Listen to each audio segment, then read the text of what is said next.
everyone. Hello. I'm Sarah. I'm Cole. And you're listening to Borrowed Bones, a podcast about fucked up, interesting, and toxic families. Mm-hmm. And we have a weird format today in this episode. I pitched you a subject that I know little about for you to dive into. The reason was I was reading a fictional novelization inspired by this real-life family and crime. Yes. What's the name of the book or the novel? The novel, in its English translation, is The Dead Girls, originally published in 1977 by Jorge Ibargüengoitia. I'm not doing as good a job of that as I could. We practice really hard, yes, but we're not very close. So here it is. Via Google. Jorge Ibargüengoitia. Yes. Again, Mexican author, published 1977, The Dead Girls. Yes. So this is based in Mexico, like Cole has mentioned multiple times.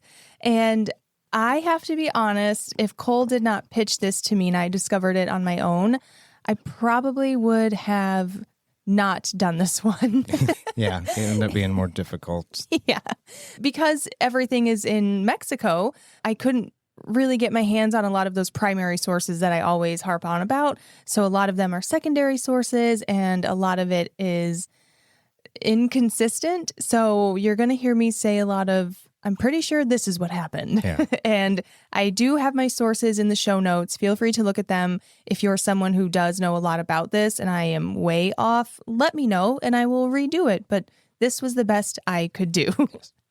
It's very novel worthy, though, the things I did find. So it makes sense. The very basic I know about this, the historical case, led me to wonder why I didn't know more about it and how the whole world doesn't know more about this case from the couple sentences I gleaned about it early on. I think I do have that answer, but we'll wait until the end for that. It's like, I know like the Guinness Book of World Records has... They're in the Guinness Book of World Records. I know that. Yeah, more like a blurb, though. I looked into it and it was just, oh, okay. Yeah. But yes, they are in there. So, without further ado, let's get into this case. We are talking about the Gonzalez Valenzuela sisters, or better known, Las Poquianchis. God damn it. I was really trying hard on this. Let's start over. Or better known as Las Poquianchis. Poquianchis, okay. These are four sisters in Mexico, and they were given kind of quite a few nicknames. The main one is the one I just said, Las Poquianchis. They were also known as the Madams of Murder. I also saw Mexico's most notorious serial killers. A lot of that in the newspapers once they were found. A lot of sensationalism and Now in the novel, there are only 3 sisters in this family. And in the novel, the sisters have completely different names, fictitious names. Okay. None of the names in the novel those are real people. So you said 3 sisters in the novel? Yes. And we have 4 in real life. Yes. Okay. What are the names of the sisters in the novel? The names of the sisters are Sarah. Oh, the family name is Baladro, Baladro. What are their Baladro. first names? Serafina and Arcangela, or Arcangela. Oh. And there's a third one, Eula Lila. Something. It starts with an EU and a lot of L's. Okay. Well, the reason I ask is because all of these 4 sisters, all of their first names are Maria. Okay. Yeah, they do not in the novel. They do not share the same first name. We have Maria del Carmen, goes by Carmen. Maria Luisa, but I also saw that she goes by Eva. So if you do look into this, Eva and Luisa are the same person.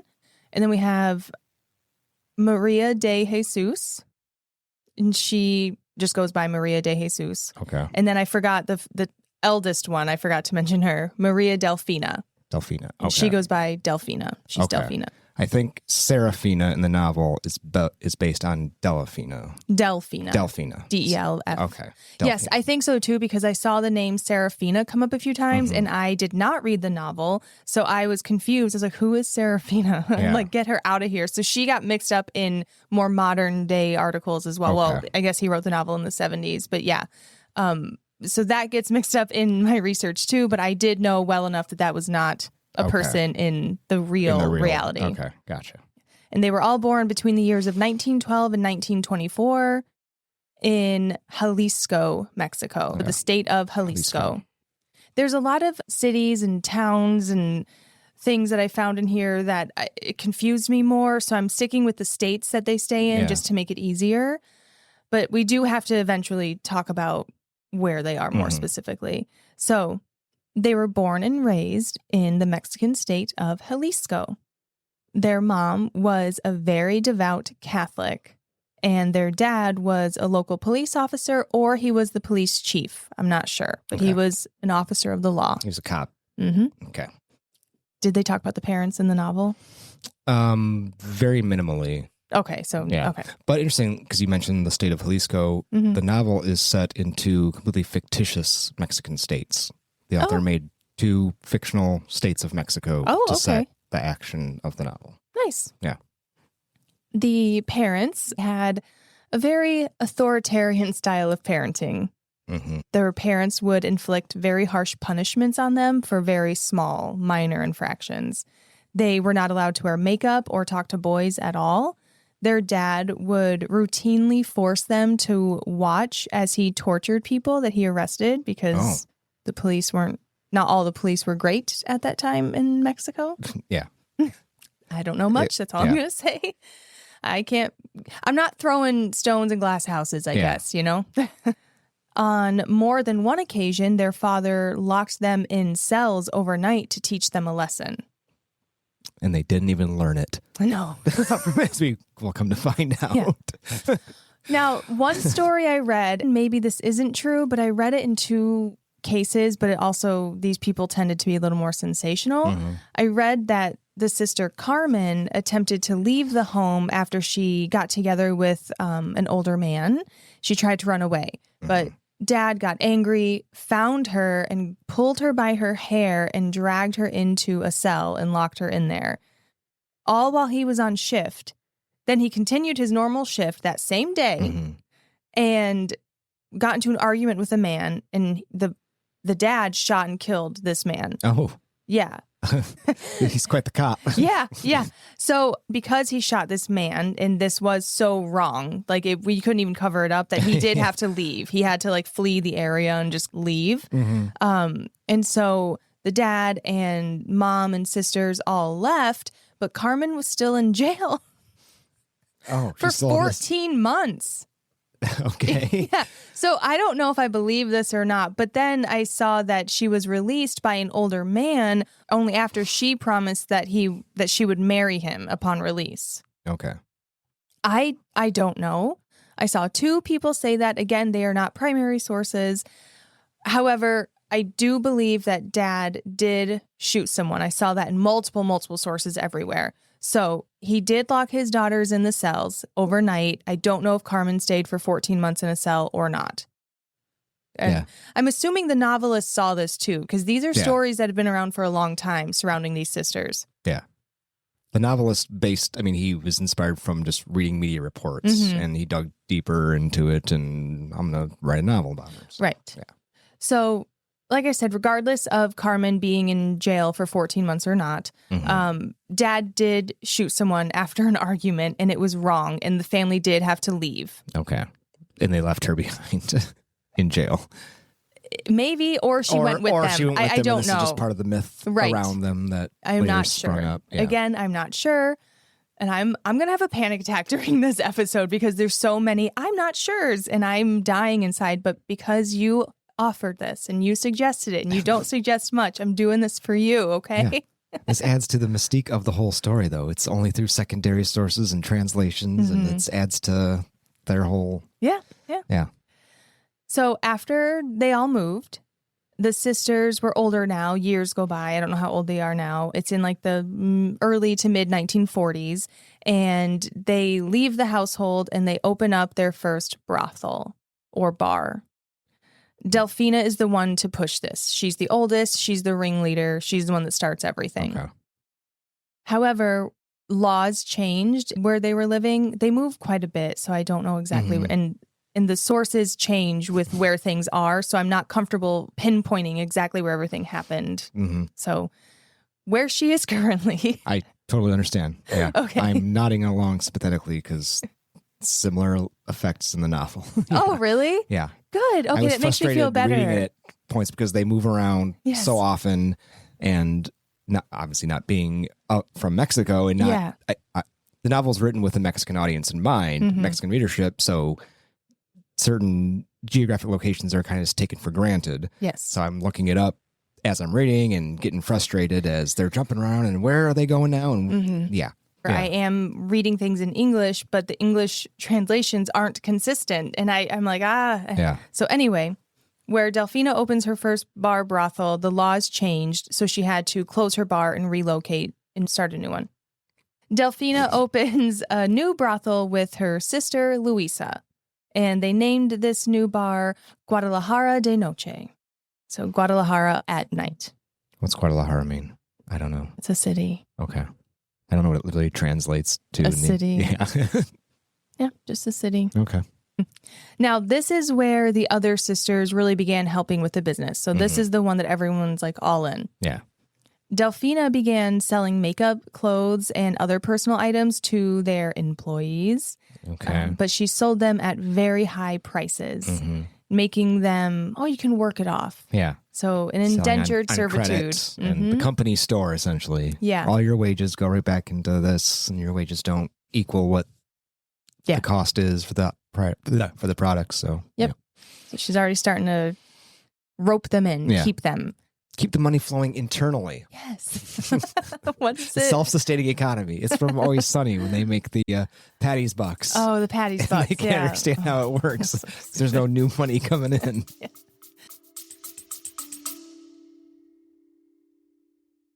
Want to get high? Maybe not really, really high, but just a little bit. Just take the edge off. With Good Feels, you can do just that. Good Feels is a cannabis seltzer that is perfect for relaxation, enjoyment, or to take that edge off when you have to be around people and don't want to be. I feel that. Good Feels cannabis seltzer is sugar-free and made of high-quality, natural ingredients with flavors like blood orange, grapefruit, and pineapple mango. I finished a 6-pack of the pineapple mango and loved it. Not in one sitting. It was throughout the week, of course, but it was very nice to have one after I got home instead of alcohol that's going to make me dehydrated and not feel so good the next day. This was a way for me to unwind, relax, and it was not too crazy where I'm stuck in the couch, but just enough to where I could watch a whole movie without being too distracted. If you're not into carbonation, no worries. Good Feels has you covered with mood boosters. These are drink enhancements you add to your water, controlling the amount of THC in your drink. I'm currently sipping on water that has been enhanced by the lemonade flavor, and I've got to tell you, it's pretty nice. Go to shop.getgoodfeels.com today and use our promo code BONES, BONES, to get 20% off. That's shop.getgoodfeels.com, promo code BONES. And remember, you got to be 21 to buy it. Shop.getgoodfeels.com, promo code BONES. So the sisters then expanded the business. In 1950, Maria de Jesus opened a brothel named La Casa Blanca in Leon. I know I said I'm not going to use a lot of cities, but we do need to know some of them. Yeah. Leon is in the state of Guanajuato. Okay. I think I said that pretty correctly. Sounded good. I don't know enough to say you're wrong, right? But it sounded... I did look all of these up. Yeah. You tried. Yes. And this brothel in English is called the White House. Yeah. That one I knew. Yeah. 4 years of Spanish in high school here. Now, this is where Maria de Jesus and the other sisters, they knew the owner of another local bar brothel in that area. And the owner named the brothel after the gay man who tended the bar. And his nickname was El Poquianchi. That's okay. Mm-hmm. And Maria de Jesus, it said in one source, it said that she really loved this bar brothel. She enjoyed the vibe. But I did also see that she didn't like the name of it.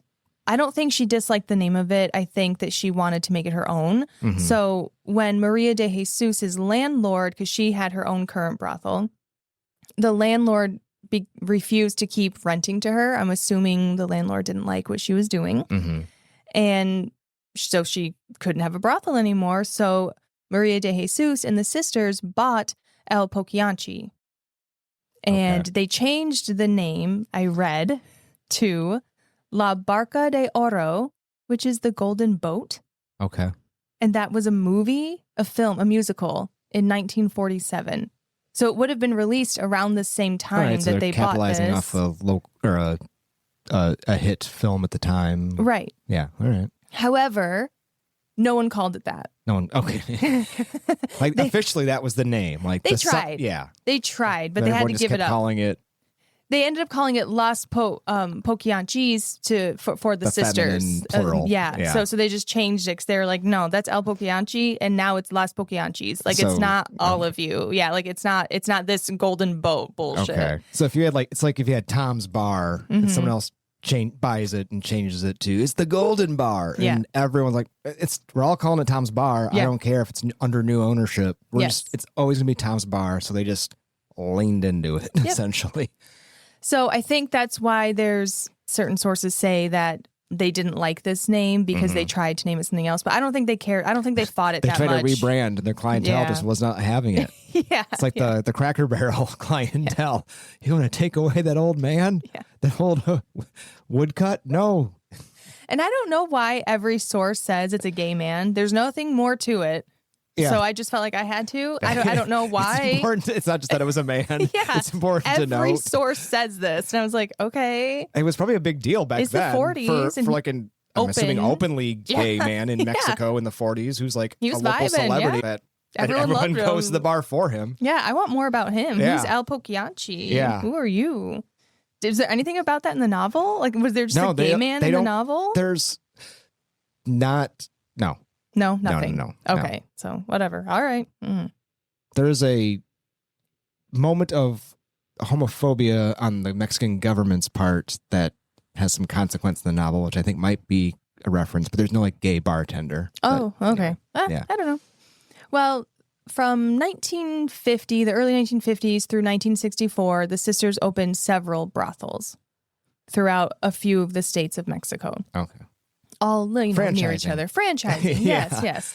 And it's like, you get your family starts a plumbing business and you franchise, and they started a bordello business. Yeah. 4 sisters. Why can't you have 4 brothels? What's the problem? 4 brothels for 4 sisters. Now, at first, nothing seemed out of the ordinary. Clients included soldiers, police officers, and politicians. Mm-hmm. Pretty standard stuff. Yeah. The normal clientele for brothels. Yeah. Brothels survive just on walk-ins? I don't think so. Yeah. The sisters had strict rules for the clients. There was no kissing, no sexual acts between the girls, and no anal sex. Okay. If a client requested any of this, they were banned, but some suspected that these clients were killed. Oh. Mm-hmm. Now, these are our rules. Are you sure? We're sure. And they just kill them. Yeah. There's no better way to get a man to listen. Yeah. No what if better I pay way. Extra? No. They just kill you for having the audacity to ask. Yeah, don't ask. Did you You're not dead. see the sign that said the 3 rules? What if they just did the Gen Z stare, pointed to the sign behind them, and then just shot them? You're an idiot. You don't deserve to be alive. I'm sorry. I'm not for... These girls are awful. These sisters are really bad. I shouldn't be like, woo, look at them go. No, they're bad. So locals around these brothels began noticing that young women and girls were going missing. And I read that they were going missing more than normal. Well, I mean... You got to have a healthy degree. I mean, it's like, okay, more than normal. But once it starts, you assume it's kind of like spillage. Like you assume a certain amount's going to be shoplifted from your business every month. It's when it gets excessive. Yeah. That all right. We've accounted to lose 10%. Now we're getting to 15%. It's a little too much. Yeah. Yes. So the police launched an investigation and they arrested a woman named Josephina. And they arrested her on suspicion of kidnapping. she was the one, she would help procure the young girls, the girls and young women for the sisters. So while under interrogation, she did implicate the Gonzalez Valenzuela sisters. She said they're doing stuff too. I don't know exactly what she said, but she pointed them in that direction. So then the authorities began searching one of the properties, and I believe I kept seeing it switching. It was switching on me in the sources, but I believe this is the property near San Francisco del Rincon, Rincon. Okay. And this, I believe, was the brothel that Maria de Jesus handled the most. She was the main one here. Okay. She was the madam of that one. Yes, the madam. When the police raided this brothel, they found some of the girls and they detained the girls along with Maria de Jesus. Some of the missing girls? Yes. Okay. They didn't know, I believe at this time, who was to blame. Yeah. So they just rounded everyone up. Yeah. Everyone on the premises coming downtown. Didn't you say that happened somewhere in the novel? Yeah. Yeah. When everything breaks, the cops take like 19, 20 people. The victims. And then like throughout, they're like, all right, on, day one of court, they realized nine of them were the victims and they were separated from the case and blah, blah, blah. And then they testified against and blah, blah, blah. Yeah. Oh, okay. Yeah. I don't want to. But yes, so they rounded up everyone they could find at that time, all of them. And all the girls, the women were held that day, but then that night they were able to escape. Oh, they don't know how, but all of them escaped apparently. And they took refuge in a house that the sisters owned nearby. The girls, so the victims, they were forced to stay in this house for 8 months under harsh conditions. And this led to a lot of them dying from starvation or sickness because the sisters didn't really care that much about them. They just didn't want them to get out. So I don't know what the sisters were really doing at this time, other things to try and stay away from the police. Something similar happens in the novel. Oh, it does? Okay. Like when you're telling me, I know, I know how the author of the novel adapted it or took the seed of what you're telling me and changed it into something different. Yeah. Nice. I did see that by January 6th of 1964. So we're near January the end. 6th. Oh, it's a great day. Yeah. Anyway. By January 6th of 1964, the sisters were really feeling the pressure from the police. So they moved the girls from the ranch in San Francisco to Rancho San Angel. Okay. And I believe that that's the ranch near Leon or in Leon. Or is the other one in Leon? I don't think so. I think this one's This one is, yes. Yeah. These two ranches kept flipping in my sources. But these are the two ranches, the one that Maria de Jesus is a part of, and then this Rancho San Angel. Now, this one, the Rancho, is the place where they use to torture and bury bodies. Torture, too. Yes.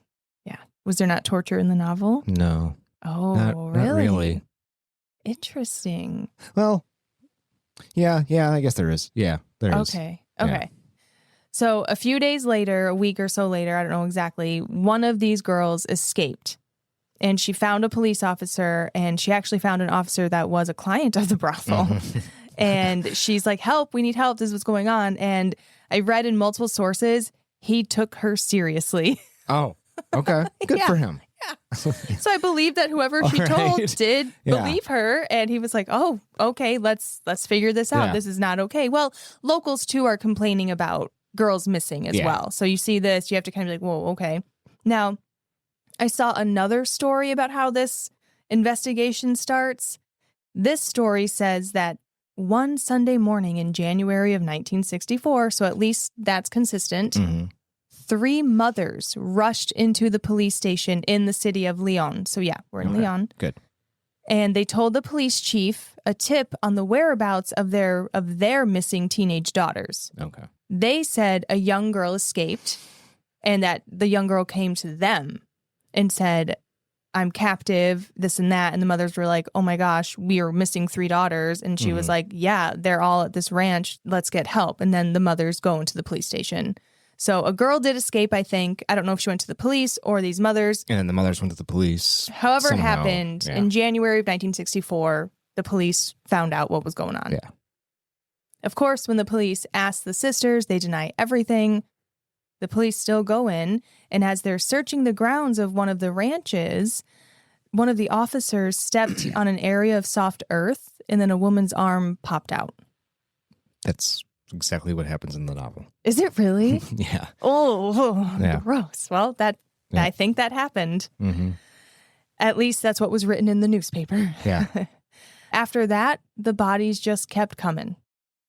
These are not exact numbers. I saw multiple different estimates. The number I saw the most was the number 80. Approximately 80 young women were found, 11 men, and several fetuses. Mm-hmm. I think those are the closest numbers. That's the same. There's a little, in the novel, there's a little prologue or an introduction written by a different author, and it mentions those exact same numbers. Oh, okay, good.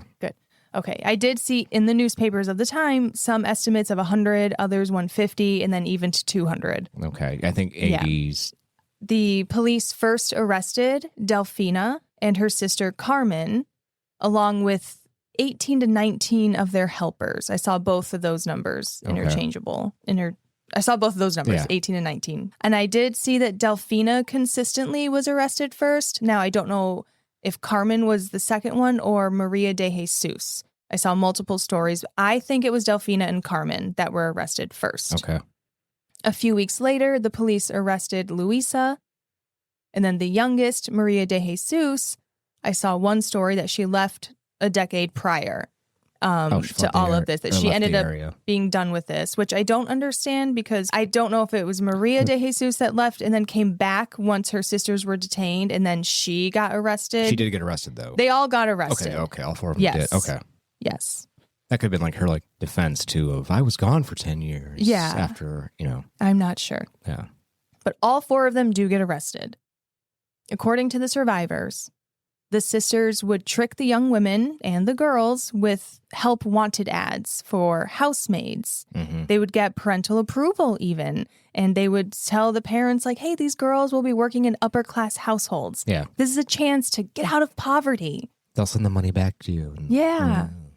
All of these girls were from poor families and all of them ranged from 12 to 25. Mm-hmm. Upon arrival, this is going to get... Trigger warning. Yes. This is going to get bad. Yeah. Upon arrival, girls were force-fed heroin and cocaine. Mm-hmm. They were beaten and raped by an employee. I read that sometimes that employee was one of the sisters' sons. They were then taken to a training brothel. That's a horrible phrase to exist. Yeah, they were. I don't know the details of that, but they were taken there, and you can just... Too bad. Two words that shouldn't go together. Yeah. The training brothel. Mm-hmm. At least 2,000 girls were passed through this human trafficking ring since 1954. Yeah, it's like a 10-year organization. Most of these girls were sold to other brothel owners, and the rest remained with the sisters. Mm-hmm. To ensure compliance, the sisters and their helpers, again, which included their sons, would terrorize them. The defiant girls were starved and beaten with nail-studded bats, and they were set on fire. Mm-hmm. Did that happen in the novel? It did, but for a weird reason I can get into later. Okay. Okay. Ooh, okay.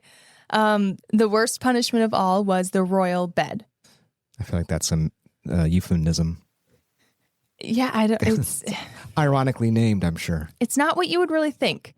It's a narrow wooden board that the girls would be forced to lay on after they were wrapped in barbed wire.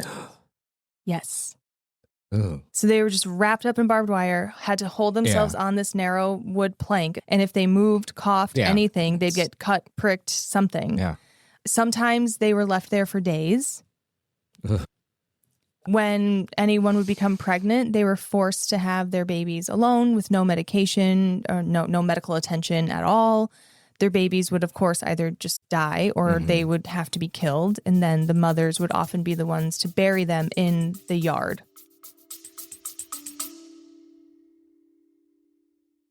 Cole and I love cookies. We are pretty much obsessed. They're always in our house. It's very much a staple, one of the main food groups for us. However, I am not the best cook. I can't bake to save my life. I did discover Molly B's cookies that are shipped right to us. They stay nice, soft, and moist as if they have been baked right in my kitchen. Molly B's cookies are very creative and unique with flavors ranging from triple dip, a triple chocolate chip cookie with sea salt flakes, to their hot mess cookie with mango, white chocolate, and flamin' hot Cheetos. I was not brave enough to get the hot mess, but I did try the triple dip and it was amazing. I personally really like the Molly B's Boba Doodles. These are little bite-sized cookies and they're great for on the go. In these boba doodles, they do have a burst of boba in every little cookie. Check out mollybees.com and grab the treat that's right for you. You can use our promo code BONES, BONES, at checkout and you'll receive 10% off. That's mollybees, MOLLYBZ.com, promo code BONES. It's interesting they even allowed them to carry him to term at all. Well, I did see that on the accounts that they would have abortions, forced abortions, because that makes more sense. That's what they tried to do, but sometimes slip through the cracks. Yeah. The abortions that would happen, I did read in 2 sources that they would sometimes put the fetuses in bottles. Oh. I don't know that one for sure, but I did one source that I reference a lot that I haven't said yet is someone's dissertation at Cornell. Oh, okay. And she's Hispanic. She translated a lot of it, and she pointed me into those primary sources that I still couldn't really get my hands on directly, but I'm using a lot of her stuff, and she does say that they put fetuses in bottles. Now, I saw another source that was like a podcaster said that, no, they didn't put babies in bottles. And I'm like, well, they didn't. They put aborted fetuses in bottles. Yeah. Like it wasn't a baby. So be mindful of your wording here. Yeah. When these girls would reach the age of 25, they were no longer of any use to the sisters. That was the age limit, like a Leonardo DiCaprio. Come on. Yeah, everyone was thinking good. It. Yeah. Everyone was thinking it.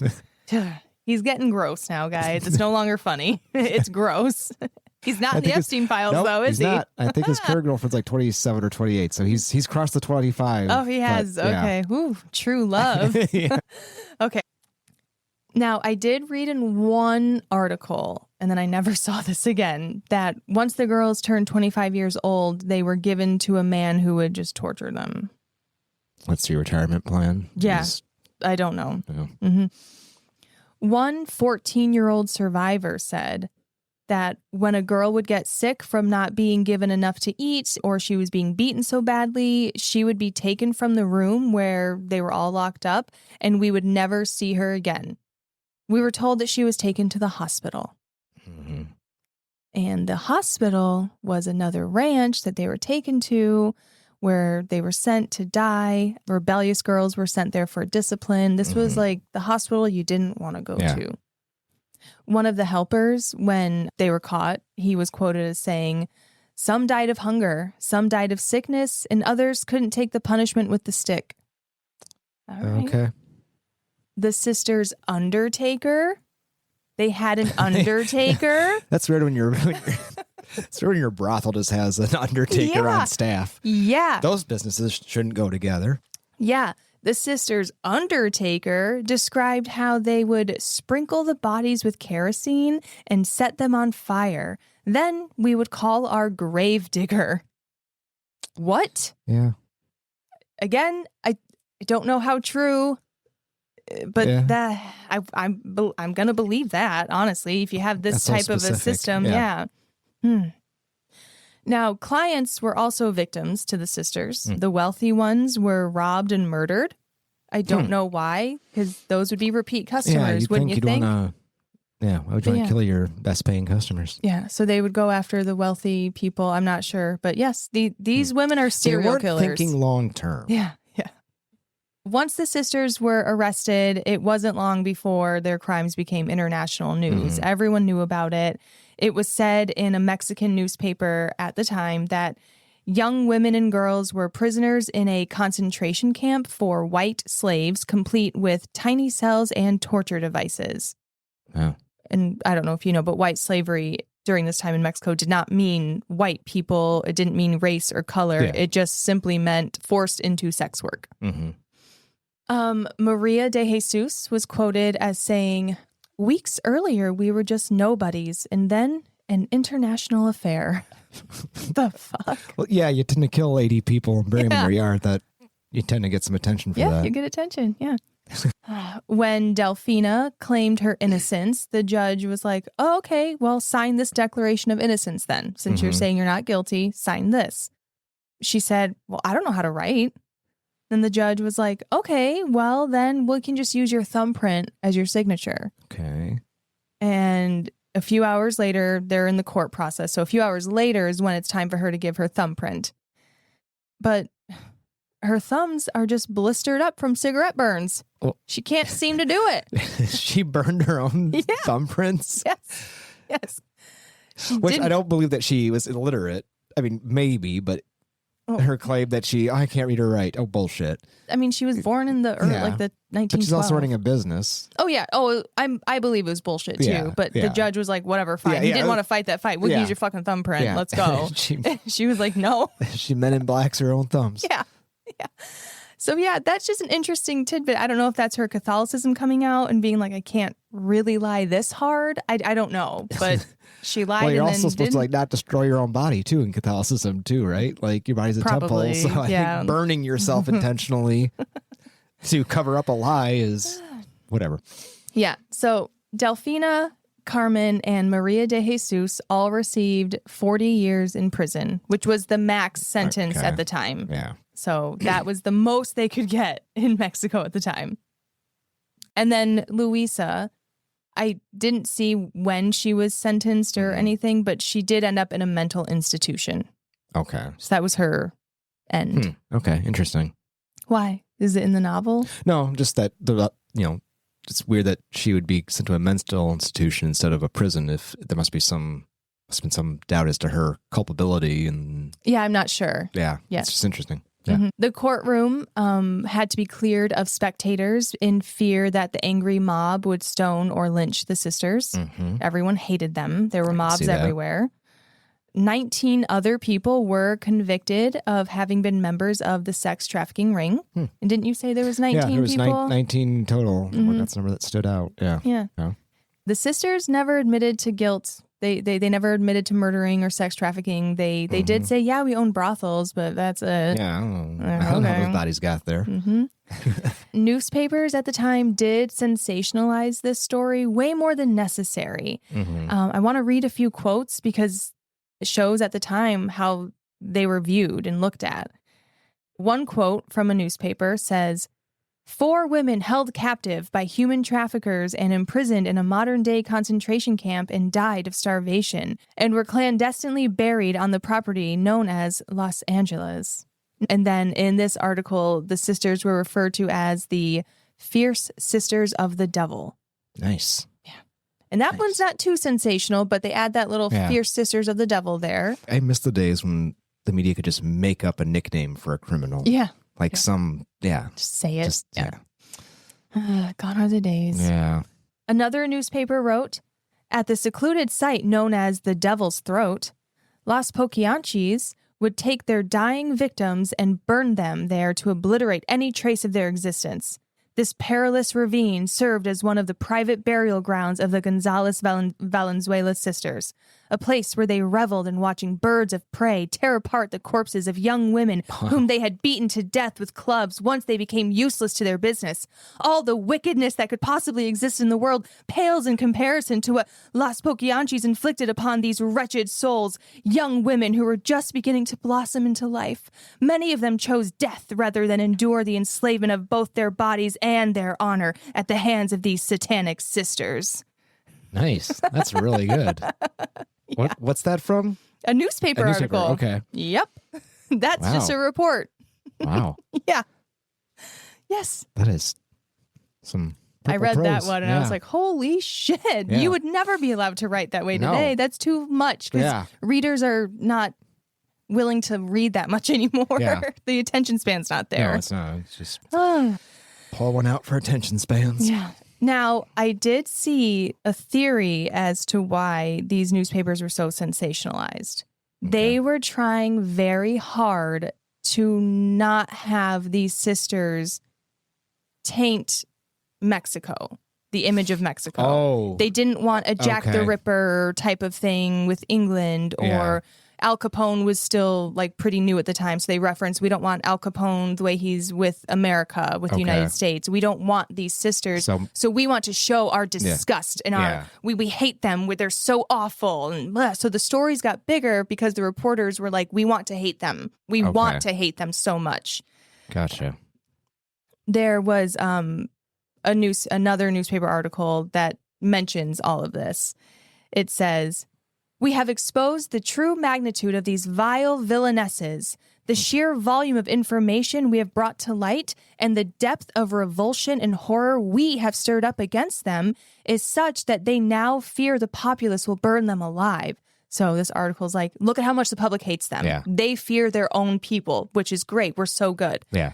They are not representative of Mexico. Yes, or its we people. are shunning them. They're anomalous. Yes. Bleh. Yet the name of Mexico, which has neither been stained nor tarnished by the events that have occurred, will suffer. They will not suffer. We're not going to suffer. We're not going to taint or tarnish. Mexico is and shall remain great and beautiful, noble and brave, pure and just, proud and peace-loving, fraternal and gallant. It's weird how like overcompensating it feels. Yes, it's very much. Yes, like we got it. Like, yeah. No one thinks like this is happening in every Mexican household. Like we get that it's fucking weird. I know. You don't have to like make it a point to say how weird it is. Like we got it. Yep. And I think that's why there's so many different stories. And like, I'm like, I don't know what's true and what's not. Like, again, I wouldn't bring this myself because I'm uncomfortable. Like, I feel like I'm wrong, but this is the most right I can be. Yeah. God damn. Yeah. We're not all like her, you know. Yeah, we know. No one said that. We get it. Okay, so now we're at the end. Maria Delfina, she dies while she's incarcerated. Good. This is a freak accident. I'm sorry. But imagine this. So there's a construction worker working in the jail. Okay. And he has to pour cement.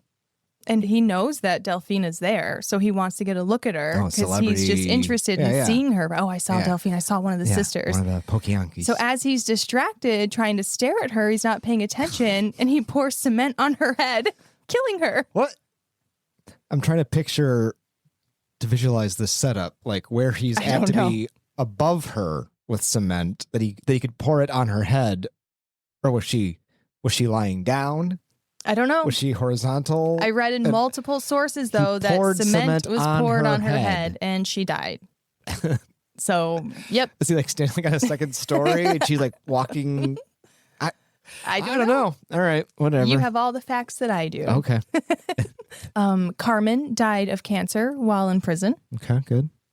And like I said, Luisa ended up in a mental institution, and she was thought to have been driven to madness by her crimes and fear of the mobs.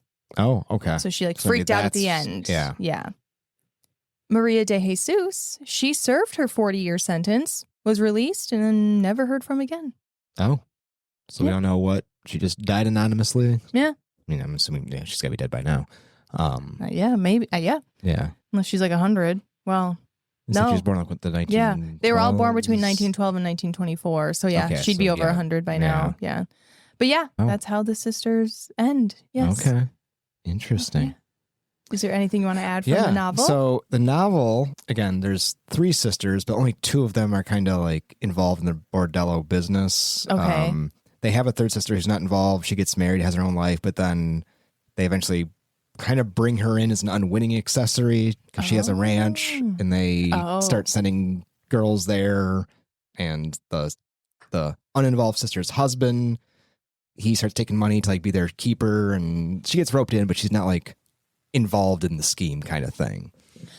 But the novel's told in a very non-linear fashion.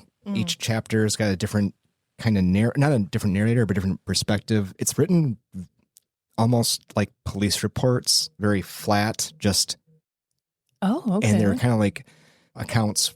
It's almost like a cop is writing what a witness said. Oh, okay. So it's like, this is the account of the boyfriend of Serafina's who was helping with the girls. This is what he said happened. Okay. And it's very kind of flat in that sense.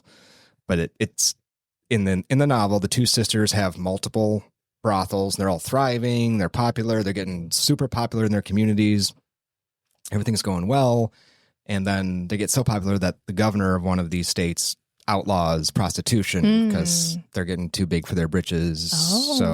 They have to move to shift their business to another brothel. Shit goes wrong there. That brothel closes down. So for the last half of the novel, it's them and their girls in a closed down brothel. They can't do business, and they all start turning on each other. And allegiances form, and the girls kill each other. My gosh. Okay. So it becomes more like dystopian almost. They're they're trapped essentially in these brothels, and the two madams are still in charge, and they're sending them around, and they're killing them because they're just getting fed up and run out of space. And then they do get captured and all that. Yeah. We don't have to do play-by-play of the book. Read the book if you like it. If you want to know more. But definitely spoilers if you did want to read it. Sorry, spoilers. Well, it's based on, anyway. Yes. But so that the four sisters of Mexico, Las Poquianchis. Yes. I'm glad I did it. It helped me. Book of the wheelhouse a bit. Yeah, it was tough for me to follow that thread. It was hard. I am forever grateful for that person in 2009 who did their PhD dissertation at Cornell University for this. Linking to that in the... in the show notes for sure. Yeah. But so that's it. Is that our first international No, case? we did Sonny Bean. Oh, yeah, Sonny Bean. Yeah. And that was, Scotland? Yeah. First non-English international incident. I guess. Right? Yeah. First story based in a... Well, I did the Grimm brothers. True, yeah. That's Germany. And the Twinings were England. That's English speaking. But Okay. So we're breaking out a little bit more. Yeah. I'll do more international things, especially because we're getting a lot more international listeners, which is really cool. I'm seeing people, a lot of Vietnam and one Azerbaijan. Shout out to you if you're still listening. That's cool. Armenia too, or Georgia? There was Armenia. Okay, that's near I don't remember Georgia. Yeah. Azerbaijan, Armenia, and Vietnam are the three newest, which is really cool. I haven't expanded out there yet. So thanks for listening. I appreciate it. And continue listening, following us on Spotify, Apple Podcasts. It really helps to reach all of those places in the world. The more you rate and review us, the more people see us. So please just comment or anything on Spotify, Apple Podcasts, whatever works. So Thanks, Ricky, for buying some merch. Oh, yeah. Thanks, friends, for buying merch. I saw that recently. So, thanks for support. Always love it. And, we'll talk next week. Yeah. Till next time. Awkward ending. Bye.